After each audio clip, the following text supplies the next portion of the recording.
Miren lo que es capaz de hacer el ser humano indiferente, el ser humano que es capaz de destruir su propio entorno, no sé, por placer o lo que sea.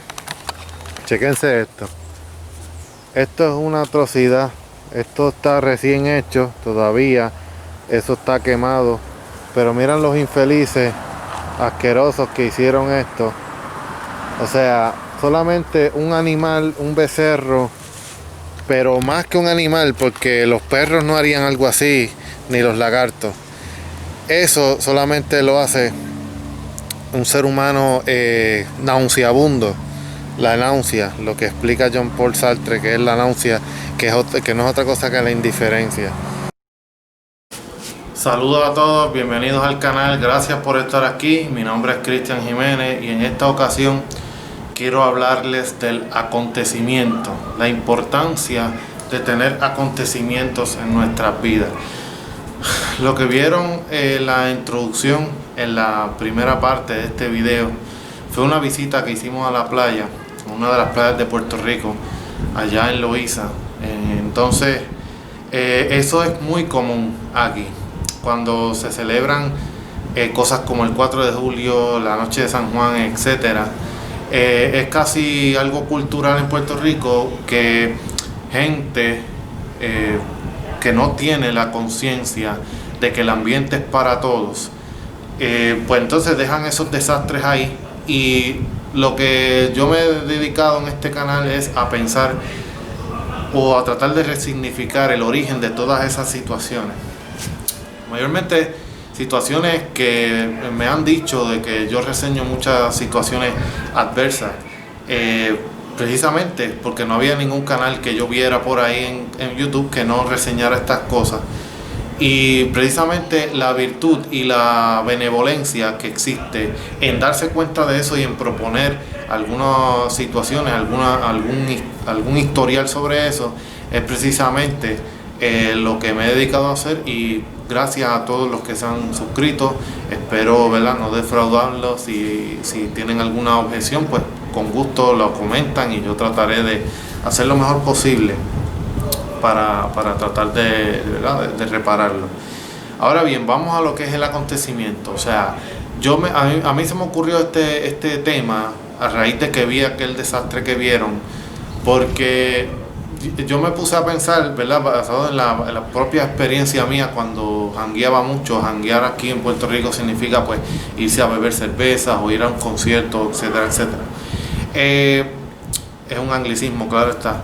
Entonces, ¿qué es lo que pasa? Que mayormente juventud o adultez lo que buscan precisamente cuando van a beber a la playa, cuando van a beber a algún sitio, es que pase algo en su vida. Es el referente experiencial, o sea, la experiencia de poder hacer algo extraordinario y que eso se pueda contar en el futuro. Y el acontecimiento para Kant, por ejemplo, Immanuel Kant, era una donación de sentido.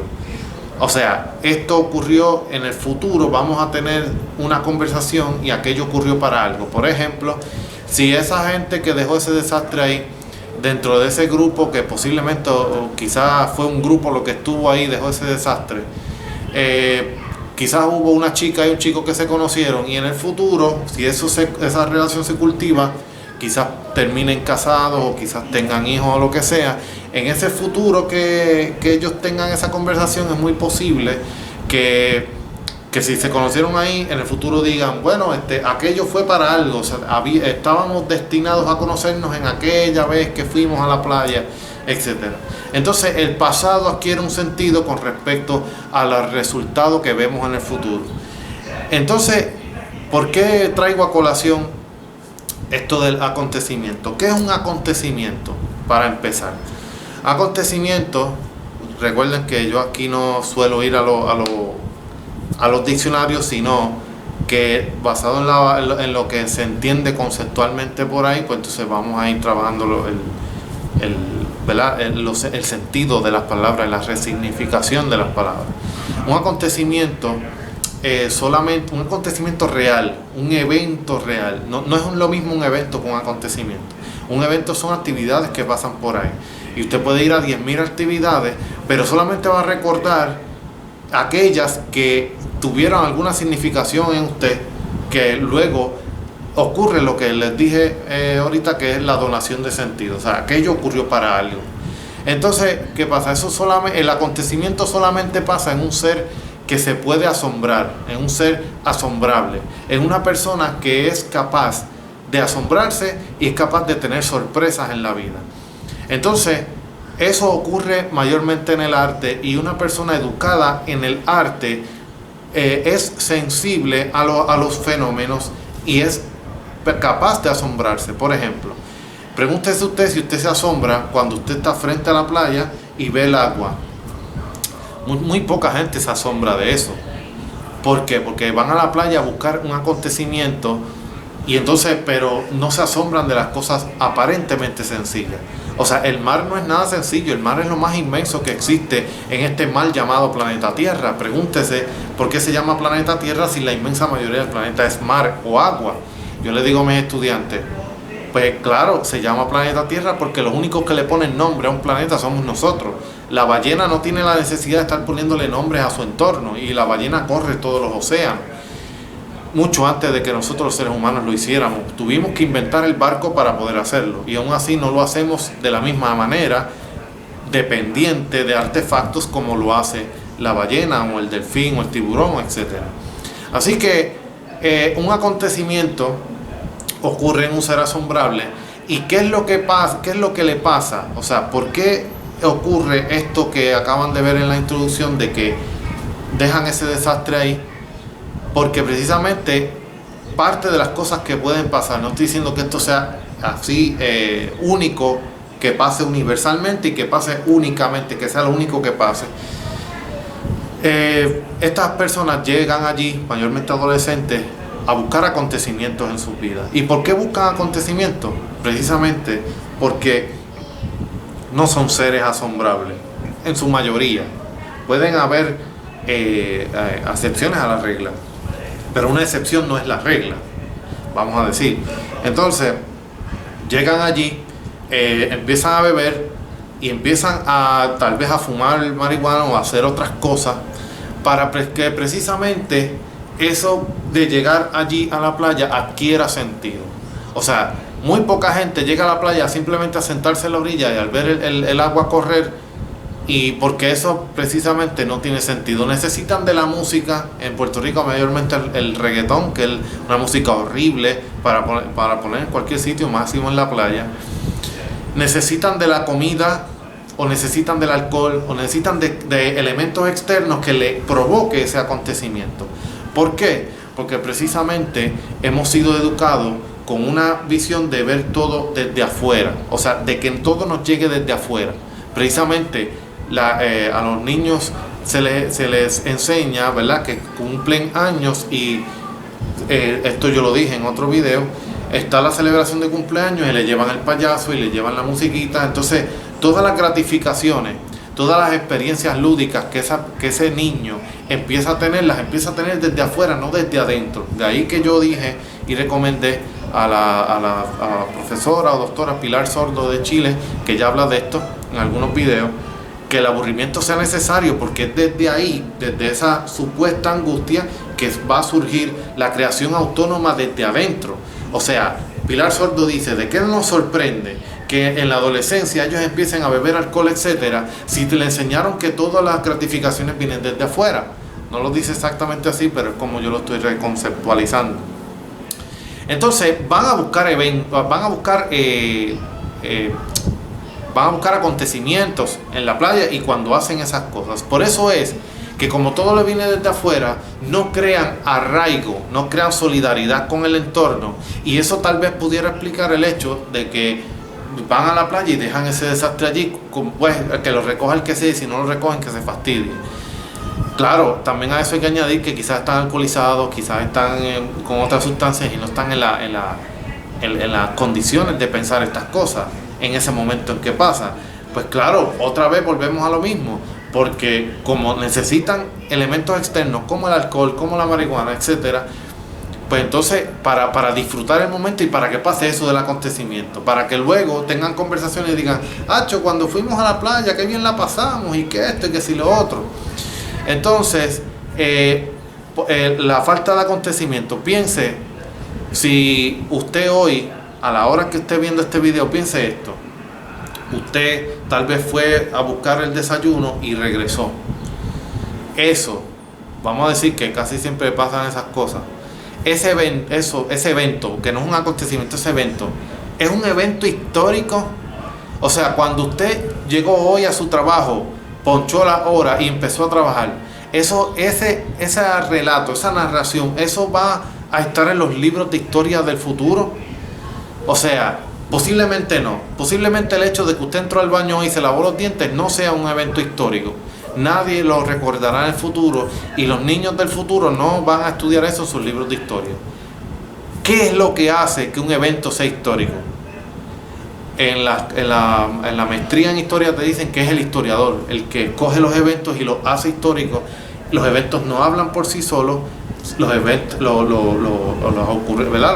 eventos, el historiador tiene que hacerlos hablar. Los documentos no hablan por sí solos, tiene que, a través de la narración y la literatura, el historiador los hace hablar y los hace históricos. Así que, ¿qué es lo que pasa? Que eso es la diferencia entre evento y acontecimiento. O sea, un acontecimiento es algo que se puede resignificar en el futuro. Entonces, y a la falta de acontecimiento, a la falta de provocar acontecimientos asombrables, que ese ser humano sea asombrable con las cosas sencillas, con las que no son sencillas, porque le dije ahorita, el mar no es nada sencillo. El mar es algo gigantesco que nos desborda, pero nosotros no somos educados a través de lo que Paulo Freire llama la educación bancaria. No somos educados para crear esa sensibilidad en nosotros. Somos educados precisamente para absorber o adquirir contenidos, y en ese sentido pues se nos escapan las grandes preguntas. O sea, existen dos tipos de preguntas solamente que ocurren a través del sistema escolar. O sea, son las preguntas que tienen una sola respuesta. Esta camisa es negra. Ya, preguntas fácticas. Y y en los exámenes, en los niños y en los adolescentes en la escuela, lo que hacen son exámenes de escoge A, B, C. Una tiene que ser la correcta. Esos son tipos de respuestas y preguntas embrutecedoras que no conducen a ningún lado, que no llevan al análisis ni a la posibilidad de comprensión. O sea, no nos enseñan a comprender, nos enseñan a absorber o adquirir un contenido, y ese contenido no se discute más allá de la respuesta. Entonces, la otra tipo de pregunta es las que no tienen respuesta y que no vale la pena tratar de fabricar o tratar de investigar o indagar en una respuesta sobre eso, porque nadie nunca va a llegar a eso. Por ejemplo, ¿cuál es el sentido de la vida? Ese tipo de preguntas, ¿qué es la felicidad? Ese tipo de preguntas no ocurren en la escuela. O sea, lo que ocurren es ¿qué es un objeto? ¿O qué es un objetivo? ¿O cuál es la densidad de la masa de yo no sé qué? Ese tipo de preguntas no te invitan al descubrimiento, no te invitan al asombro, a la curiosidad. No se cultiva la capacidad de comprensión. Por lo tanto, estamos supuestamente educando personas que no son asombrables, y cuando esas personas llegan a la adolescencia, a la adultez, ¿qué van a buscar? El acontecimiento, y más, peor aún, el acontecimiento rápido, inmediato, sin procesos, y a esa consecuencia, o sea, la consecuencia de eso son cosas como las que vimos en la introducción. Una persona que no se hace cargo de los demás, una persona que es indiferente ante cosas tan importantes como el planeta, por ejemplo.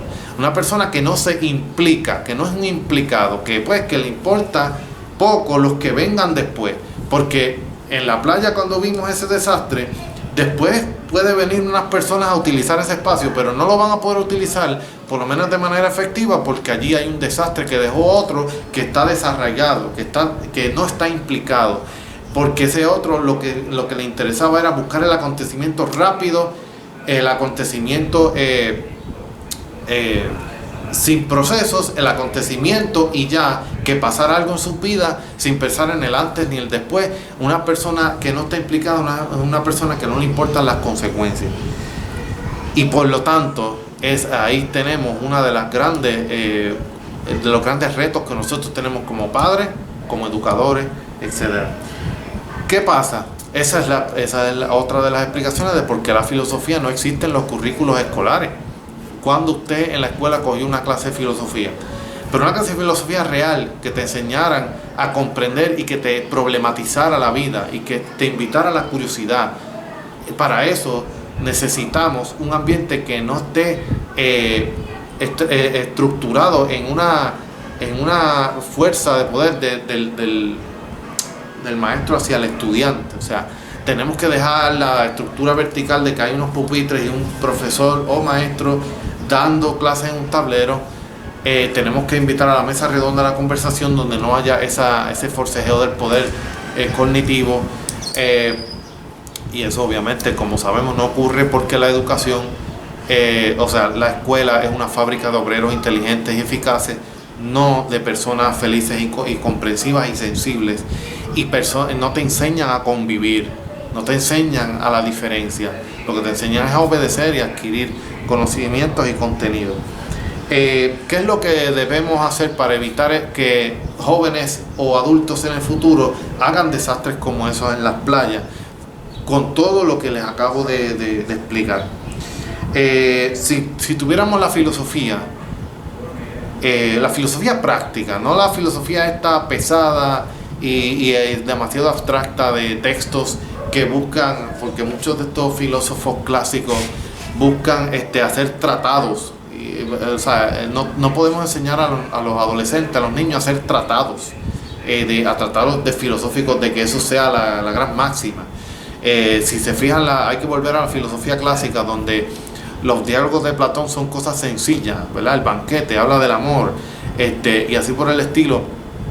Tenemos que allí todavía sigue estando la esencia de la filosofía, que es una de las primeras cualidades de la filosofía, es el asombro. Pero ¿qué hago aquí? ¿Por qué estoy aquí? ¿Por qué existo? Que parecen preguntas infantiles. ¿Por qué parecen preguntas infantiles? Porque, como he dicho en muchos videos anteriores, estamos en la mentalidad de la utilidad. Y como la filosofía no es útil, no es servil, no es instrumental, no sirve a algo, por lo tanto no sirve a alguien, no sirve a nadie. O sea, no es capaz. O sea, la filosofía no se presta al poder, porque si no dejaría de ser filosofía, se convertiría en una ciencia, en una religión o en cualquier otra cosa. Entonces, ¿cuáles son primero, introducir la filosofía dentro de la escuela? Y si la escuela no quiere, nosotros padres podemos hacerlo. Personas como yo, desde el punto ¿verdad? Con la modestia que puedo hacerlo, con lo poco que conozco, y otras personas nos hemos dedicado a sustituir ese espacio que la escuela no ofrece la filosofía, porque tiene que ocurrir toda una reestructuración de la escolarización para que eso ocurra. Pero entonces es necesario, los niños necesitan filosofar, los adolescentes también, los adultos. O sea, no se trata de que si a mí me gusta o no, es que usted filosofa ya lo dije en otros videos. Necesitamos, la filosofía para tener estas habilidades que les voy a decir ahora, para evitar precisamente que jóvenes hagan el desastre que vimos al principio. La filosofía nos permitiría plantear preguntas relevantes, preguntas reales. O sea, no es cómo hacer las cosas, es por qué deberíamos hacerlas y para qué deberíamos hacerlas. O sea, no es la vida, no es estudiar la vida desde el punto de vista biológico. No, la vida es tal cosa, no sé cómo la biología define la vida, pero ¿por qué la vida? ¿Por qué hay cuando pudo no haber habido? Eso la biología no puede entrar ahí, pero ahí sí entra la filosofía. La filosofía no hace preguntas para adquirir respuestas, sino para subvertir las verdades. Y en ese sentido, cuando entrenamos a las personas a subvertir las verdades, los estamos entrenando para el juicio crítico, y a su vez esa persona va a ser capaz de tomar decisiones en su vida, que eso es otra cosa que no enseña la escuela, tomar decisiones. Identificar subyacentes en sus afirmaciones. Todas las afirmaciones incluso si no tiene afirmaciones, tiene un subyacente, o sea, tiene una conceptualización mucho más amplia de lo que aparenta ser a simple vista. Así que es como yo dije en otro video, o sea, todo el mundo ya filosofa, todo el mundo tiene una concepción básica con la que se enfrenta a la realidad, y esa concepción tiene parámetros subyacentes. La filosofía nos indicaría, a través de la conversación y el diálogo sereno, no rápido, no estar ahí rápido como el like de Facebook, que quiero una gratificación rápida, nos permitiría identificar subyacentes en nuestras afirmaciones. Esto es básicamente lo que yo decía en otro video, de explorar el origen de nuestras opiniones. La previsión de consecuencias posibles de sus enunciados, o sea, bregar con el lenguaje y consecuencias. Si yo digo esto, ¿qué puede provocar en el otro? O sea, si yo hago esto, ¿qué consecuencia podría tener? O sea, estas personas que dejan este desastre en la playa no tienen esa habilidad de prever las consecuencias posibles de sus enunciados, o en este caso de sus acciones, y podrían ser ellos luego que pudieran reutilizar ese espacio, pero entonces ya ese espacio está ahí fastidiado, y entonces ahí que tienen que hacer, hacerse cargo, si es que lo quieren volver a utilizar. Mayormente lo que pasa es que utilizan otro espacio y que otro que resuelve. Ese tipo de indiferencia es lo que Jean-Paul Sartre decía, la mala fe. Es un acto de mala fe ser indiferente, y esa mala fe crea una náusea existencial. O sea, usted está viviendo como si usted fuera el único ser del planeta. Y el problema es que los seres humanos no podemos vivir así. Si vivimos aislados, tratando de adquirir o de hacer el sentido de nosotros mismos, como nos sugiere la autoayuda y el coach y todo este tipo de herramientas empresariales, lo que estamos haciendo es crear un ser humano intolerante, un individuo aislado, y entonces eso lo que crea mucha más angustia. Aunque sí crea angustia hacerse cargo de nuestras afirmaciones y de nuestras subyacentes, como quiera, esa angustia es una angustia libertadora, en el sentido de que te estás haciendo cargo, es un ejercicio autónomo, es un empoderamiento de tu propia concepción de vida. Así que y ese ser asombrable, ¿verdad?, con filosofía en sus vidas, hace ofrecimiento y evaluación de las razones que da. O sea, no es que yo te explique por qué, no es que yo te diga por qué me gusta esto, es que te explico por qué me gusta, porque yo pienso que este pensador está bien y el otro está mal, ¿por qué lo pienso? Ya después, la afirmación última de que si me gusta esto, me gusta lo otro, es discutible. Ahora, lo que vale es el proceso, la explicación en el intermedio. Y obviamente lo que dije ahorita, el análisis del lenguaje, etcétera, etcétera. Así que les exhorto a identificar esas subyacentes, como dije ahorita. Les exhorto a que, si su niño no tiene filosofía, empiecen con algo. Los videos de Darío Stanriver, el filósofo argentino, son geniales para empezar a escudriñar estos temas de una forma divertida, lúdica, de una forma no tan pesada. Yo hago mis actividades por ahí, se las puedo anunciar también en Holistismos en Facebook y otras plataformas. Y así mismo existe un sinnúmero de películas, un sinnúmero de recursos que usted puede ir trabajando sobre el proceso, para evitar que en algún momento tengamos los océanos tan llenos de basura que no podamos utilizarlo y tengamos que recurrir a medidas demasiado drásticas para poder mitigar el asunto. Así que espero haberle, ¿verdad?, brindado un poco de angustia, si se quiere, un poco de curiosidad en el proceso. Pueden comentar, y gracias por estar aquí, de verdad, gracias por el apoyo. Este canal sigue creciendo cada vez más, así que nada, sigan creando sentido en sus vidas y nos vemos en la próxima ocasión. Y eso que ven detrás de mí, ese mar hermoso, es lo que estos desgraciados no cuidan. Ellos no valen la pena para que perdamos ese recurso.